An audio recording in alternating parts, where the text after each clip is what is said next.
Guys, welcome to Disability Relationship and Encouragement. I have this video that I'm going to show to you guys. Her name is Ellie Middleton. She has ADHD and autism. I would say very high functioning autism, actually higher than mine. But I just want you guys to hear her story and just tell me what you guys think. 18 months, I got diagnosed with ADHD and autism, and at the same time started working in like personal branding and marketing, and so started to talk about my diagnosis on LinkedIn and kind of grew an audience from there. And then, yeah, I guess it's all just kind of spiraled from that point, and now my job is to talk, speak, write about neurodiversity, and I'm also the founder of the Unmasked Community for Neurodivergence as well. I have always known that I was different, and I've always struggled with my mental health because of that. It kind of came to a head when I was 17 and dropped out of sixth form, but I guess the first kind of time that I really noticed it, I was like 13, 14, 15. And when I was 15, I was referred to the Children and Adolescents Mental Health Service. So they diagnosed me with generalized anxiety disorder and anxiety-related depression. And that was kind of the reasons that I was given for the way that I was. And then again, this kind of got worse again 2 years later, and they added panic disorder and agoraphobia to my list of diagnoses. I would have 6 months of being like very intense, very ambitious, very like scatty, very all over the place, very wanting to do everything all the time and meet all the people and do all the things. And then like every 6 months I would go back to the crash and burn of like the tearfulness, the anxiety, the overwhelm. I think it was really disheartening because it felt like I was never going to get anywhere in life. Like I was already maybe at a disadvantage from not having A-levels or a degree, but then it was like, well, I'm never going to go up the career ladder because every 6 months I have to go off sick because I become so overwhelmed. So how am I ever going to get a good job when every 6 months I kind of crumble? I was just really adamant that like we weren't going back to the black hole again. And then I guess just by chance I was having counselling at the time. I'd had like a bit of a bicker with my then boyfriend and brought it up in counselling, and the question came up, has it ever been looked into why you take things so literally? And my answer was like, no, it hasn't, but I think I know what you're hinting at here. So I went away and was just like Googling, Instagramming, TikToking, like anything that I could find was just like, first of all, autism, because that was kind of what she'd hinted at, I thought, with the literal thinking. And then I guess through that, I also discovered like ADHD as well, once I was like into the world of neurodiversity. I knew when I read it all that it resonated, but there were so many things that I'd like covered up and masked and like worked around for so long that I almost like didn't even recognize them in myself. But then as I started that process of like letting myself be myself and like getting on the medication, it was like, you know, once one layer peeled away, it was all there underneath as well. So I was like learning everything about myself at the same time. And then literally 3 weeks after my diagnosis was when my post went viral on LinkedIn. So I suddenly had like an audience for the first time as well. So it was kind of, I think, that combination of suddenly having something that I really wanted to talk about and tell everyone about, because I couldn't believe that I'd got to like 24 and then I suddenly found out this thing about myself that made my whole life make sense. And I was like, how many other people, like women especially, are out there without this answer? And like, I need them all to know. It was almost like I thought it was like the Messiah. And I did that post and it just literally like blew up out of nowhere. And then people started doing their own versions, like taking the post as a template and like filling in their versions of like things that they've been told were professional. Like, I don't know, black women were talking about like how they'd been told that their natural hair wasn't professional, or women were talking about how they'd been told that their tone of voice wasn't professional. So it just kind of spiraled and spiraled and spiraled. I think it got to like 3.5 million views altogether, the post.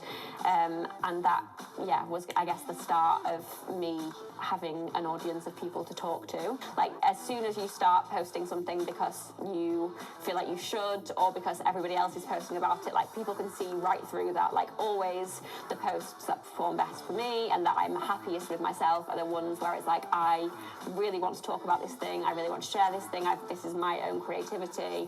I had never been told that anything was different about me, so as far as I was aware, the inside of everybody else's head sounded the same as the inside of my head. But then when I learned that, oh, it didn't, like, no, not everybody else's brain is as hyperactive as this, then it was kind of like, okay, like, I am creative, I do have lots of ideas. So one thing that I've always said, that my mum said, I've said from being like tiny, is like, I just wish my brain would shut up, because like there is literally always 100 things going on in there at once. And I think I knew that was happening. Like I was saying, like, I just want it to stop, I just want it to shut up. But I didn't know that everybody else's brain didn't sound like that as well. I think content creation should always be like a labor of love. Like as soon as you start posting something because you feel like you should, or because everybody else is posting about it, like people can see right through that. Like always the posts that perform best for me and that I'm happiest with myself are the ones where it's like, I really want to talk about this thing, I really want to share this thing, this is my own creativity. But also, like, don't be afraid to like go with your gut. Like go being the key word, lean into it, just go with the flow, maybe. So, as you guys can see, sorry, as you guys can see, um, great story. It's a great story that she talks about her disability. Um, there's more videos of her either on TikTok or Facebook and Instagram and also YouTube. But um, she has ADHD. She's kind of like me, except hers is way more high functioning, like almost considered to be like normal, like everyone else. But there are certain things that bothers her. Sensory, noise. She can't. She's more sensitive to loud noise and things of that nature.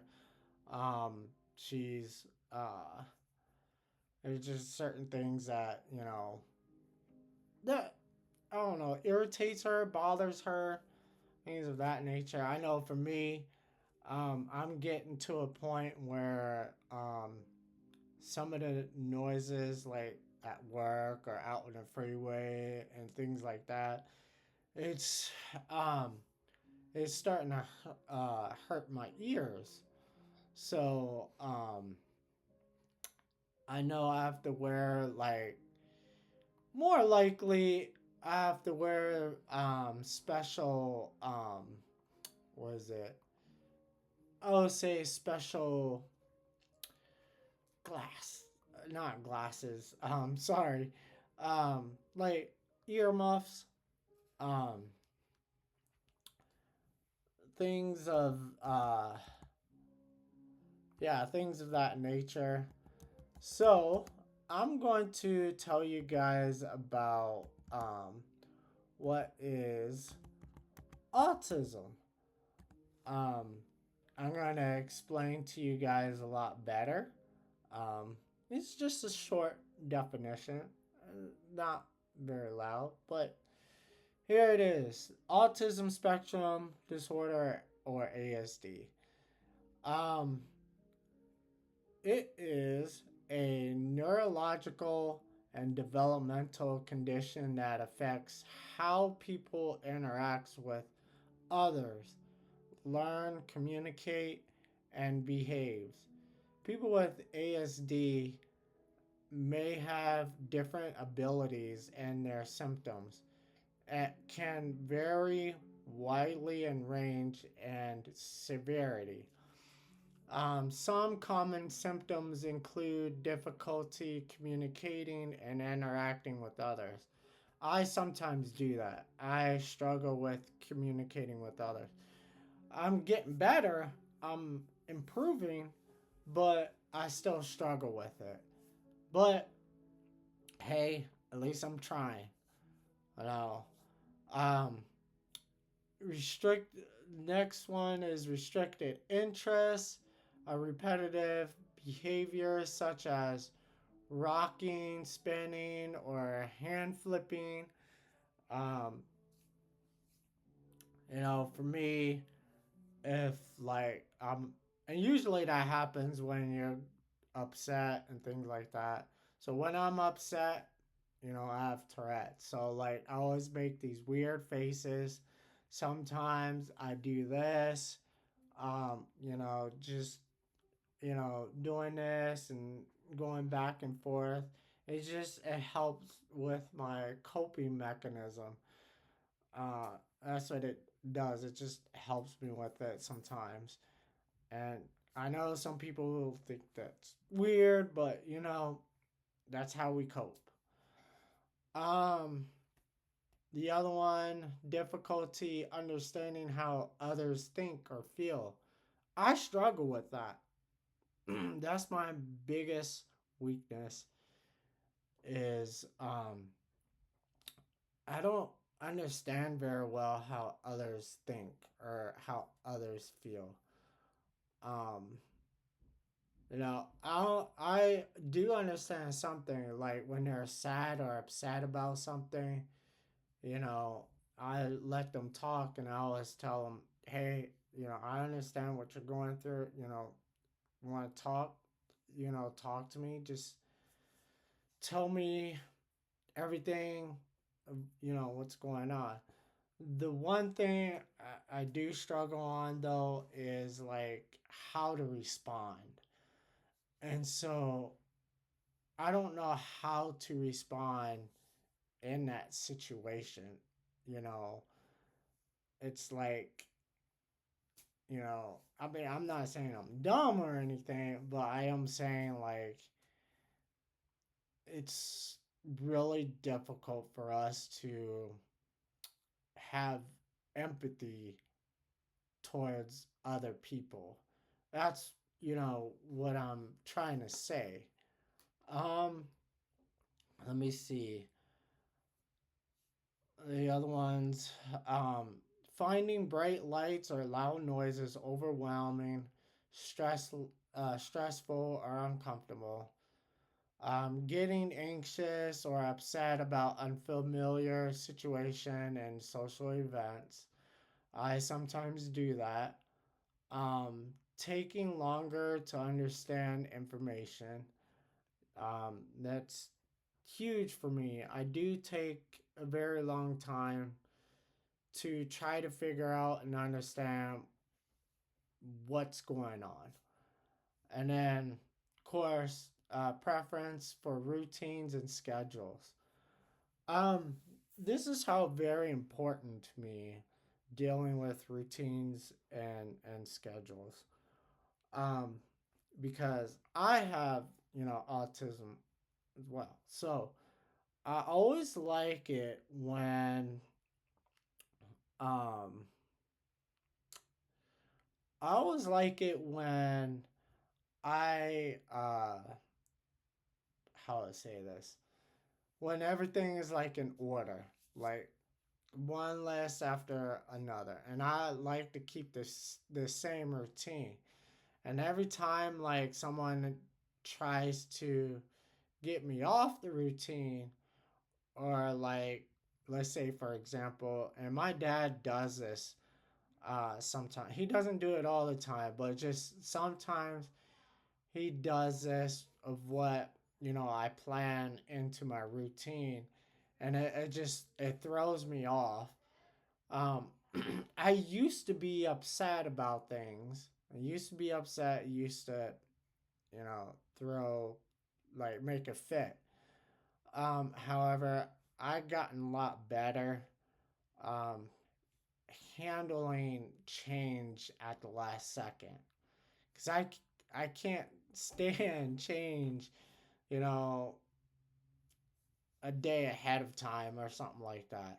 It irritates me. But I learned how to be patient, and the good Lord Jesus Christ works with me, um, dealing with those things. But anyways, um, just leave me a comment on my video and just tell me what you guys think um, about this video about the autism. But I just want to say thank you for watching this video, and I will see you on the next one. Watching this video. As you can see on the black screen, please click the like button, subscribe to my channel, and click the notification. Thank you.